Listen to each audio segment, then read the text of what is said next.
இயேசு கிறிஸ்துவின் மிகவும் அன்புக்குரிய சகோதர சகோதரிகளே,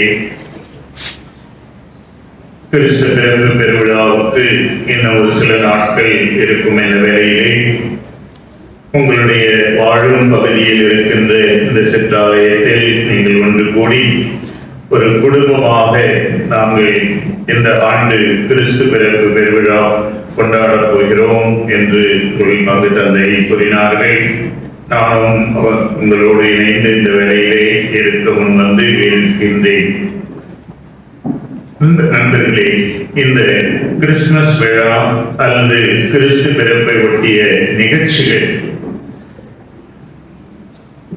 இன்றைக்கு கிறிஸ்துவ ஐரோப்பா நாட்டிலும் சரி, நமது நாடுகளில் உறவில்லை என்று சொன்னாலும் ஐரோப்பா, அமெரிக்கா போன்ற நாடுகளில் எல்லாம் இந்த 2 வாரங்கள் ஏறக்குறைய டிசம்பர் 10-15 தேதியிலிருந்து புத்தாண்டு ஒரு 15 நாட்கள் வரைக்கும் அப்படியே ஊரையே ஜொலிச்சிட்டு இருக்கோம். அந்த அளவுக்கு தோரணங்கள், அந்த அளவுக்கு விளக்குகள், ஜோடனைகள், அப்புறம் அந்த அளவுக்கு பிசினஸ் வியாபாரங்கள், இந்த மாதிரி எல்லாம் இதையெல்லாம் பார்க்கும்போது கிறிஸ்து பிறப்பு இன்றைக்கு இந்த வியாபார உலகத்தையும், அதே சமயத்திலே பள்ளிக்கூடங்களுக்கெல்லாம் இந்த நாட்களிலே விடுமுறை விடுகிறார்கள், எப்படி எல்லாவற்றையுமே ஒரு பாதிக்கக்கூடிய வரலாற்று நிகழ்வுகளை பாதிக்கக்கூடிய ஒரு நிகழ்ச்சியாக கிறிஸ்து பிறப்பு இருந்திருக்கிறது.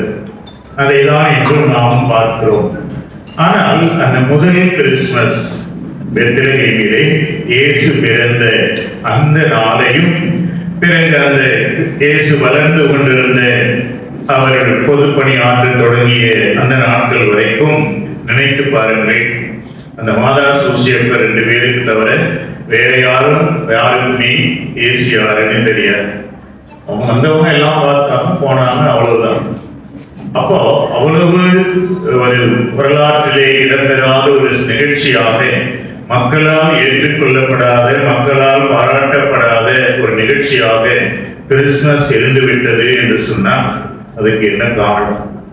இன்றைக்கு நற்செய்தியினுடைய கடைசி வரிகள், நீங்களும் உங்கள் எண்ணத்தை மாற்றிக்கொண்டு அவரை நம்பவில்லை என்றால் வரி தண்டுவோரும் விலைமகிழரும் அவரை நம்பியது போல நீங்களும் செய்யவில்லை என்றால் பலனில்லை என்று நற்செய்தி கடைசி வரைகள் வருகிறது.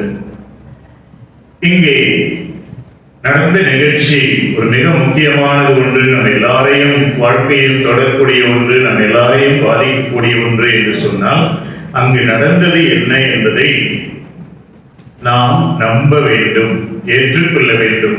இல்லை என்றால் ஏதோ நடக்கிறது, எனக்கு என்ன அப்படின்னு சொல்லி போயிட்டே.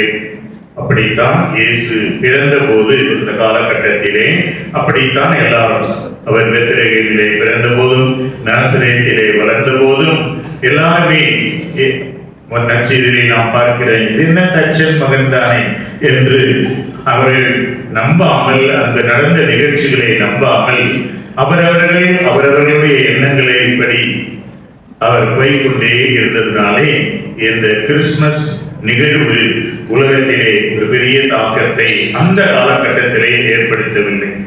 அதுக்கு பிற்பாடு அது ஒரு மிகப்பெரிய விழாவாகி வரலாற்றை கிமு என்று பிரிக்கக்கூடிய அளவுக்கு பெரிய உலக நிகழ்ச்சியாக அது ஏற்றுக்கொள்ளப்படுகிறது.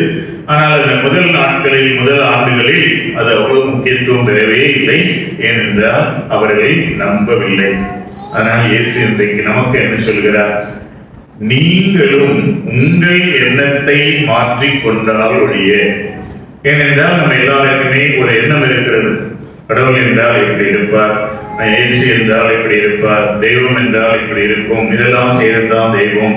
அப்படி நாம எண்ணங்களை உருவாக்கி கொண்டு, எப்படி அன்றைக்கு அந்த இஸ்ராயல் மக்கள் ஒரு மீட்பர் வருவார், அவர் ஒரு மிகப்பெரிய அரச மாளிகையிலே பிறப்பார், யூதேயா சமாரியா எல்லா நாடுகளுக்கும் ஒரு பேரரசராக அவர் இருப்பார் என்றெல்லாம் அவர்கள் எதிர்பார்த்து கொண்டு இந்த சிறு குழந்தை பிறந்த நிகழ்ச்சியை அலட்சியப்படுத்தி நம்பாமல் அப்படியே விட்டதுனால அதனுடைய விளைவு என்ன என்று நமக்கு வரலாற்றிலே தெரியும்.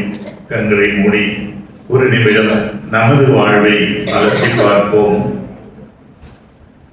கிறிஸ்து பிறப்பு நிகழ்ச்சி ஒரு வரலாற்று நிகழ்ச்சி தான்.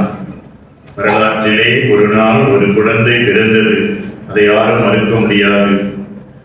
ஆனால் அதனுடைய தாக்கம் நம்பிக்கையின் அடிப்படையில், அதை நம்பியவர்கள், இயேசுவை மெசியா என நம்பியவர்கள், அதை ஏற்றுக்கொண்டவர்கள் அதனால் பலனடைந்தார்கள்.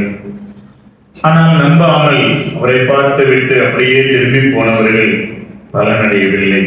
காரணம் என்ன? அவர்களுடைய எண்ணம், மெசியா இப்படிதான் வருவார், பெரிய அரசராக வருவார், நம் எல்லாருக்கும் ஒரு பேரரசராக இருப்பார்.